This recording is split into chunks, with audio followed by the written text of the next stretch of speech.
Ashore, இந்த மவுத் அல்சர்னால என்னால ஒழுங்கா சாப்பிடவும் முடியல, பேசவும் முடியறதில்ல அப்படின்னு இருக்கீங்களா? வாங்க என்னன்னு பாத்துடலாம். Hello everyone, I'm doctor Aksha Krishnan and இன்னைக்கு மவுத் அல்சர் பத்தி சொல்றேன், தெரிஞ்சுக்கலாம் வாங்க.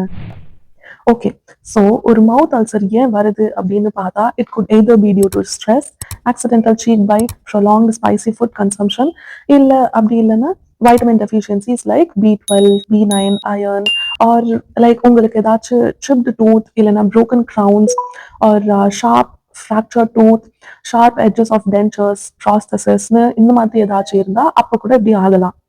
ஓகே, இது யூஸ்வலா டங், சீக்ஸ், லிப்ஸ், கம்ஸ்னு எல்லாத்துலயும் வரும். சரி, இது நார்மலா மேக்ஸிமம் ஒரு 1 வீக் to 10 days தான் இருக்கணும். அண்ட் இதுக்கு மேல அதையும் தாண்டி அது இருந்துச்சு இல்லைன்னா ஃபீவரும் பர்சிஸ்ட் ஆச்சு அப்படின்னா அப்போ நீங்க உடனே டென்டிஸ்ட்டை கன்சல்ட் பண்றது பெஸ்ட் ஆப்ஷன். ஏன்னா நான் ஆல்ரெடி சொன்ன ரீசன்ஸ் எதுவும் உங்களுக்கு இல்லைனாலும் இந்த அல்சர் பர்சிஸ்ட் ஆச்சுன்னா அப்போ நம்ம ஒரு பார்ட் ஆஃப் தி அல்சரை எக்ஸசைஸ் பண்ணி பயாப்சி பண்ணி பார்த்துடணும் கேன்சர் கண்டிஷனை ரூல் அவுட் பண்ணிடுறதுக்கு. சரி, இது 1 வீக்ல டக்குன்னு எனக்கு கியூர் ஆகணும் அப்படிங்கிறதுக்கு டிப்ஸ் பார்த்துடலாமா வாங்க. ஓகே, ஸோ ஃபர்ஸ்ட் உங்க டென்டிஸ்ட் ரெக்கமெண்ட் பண்ற டாபிக்கல் ஜெல்லை ஃப்ரீக்வெண்ட்டாக யூஸ் பண்ணுங்க. அது இல்லாமல் ஸ்பைசி ஃபுட்ஸ் அவாய்ட் பண்ணிக்கோங்க and soft bristle tooth brush use பண்ணுங்க. மெயின்லி ஹைட்ரேட்டடாக வச்சுக்கோங்க. நிறைய ஃப்ரெஷ் ஜூஸஸ் அண்ட் ஃப்ரூட்ஸ்லாம் சாப்பிடுங்க, சீக்கிரமாக கியூர் ஆயிடும். இது மாதிரி நிறைய டென்டல் டிப்ஸ்க்கு ஃபாலோ பண்ணுங்க. Well good.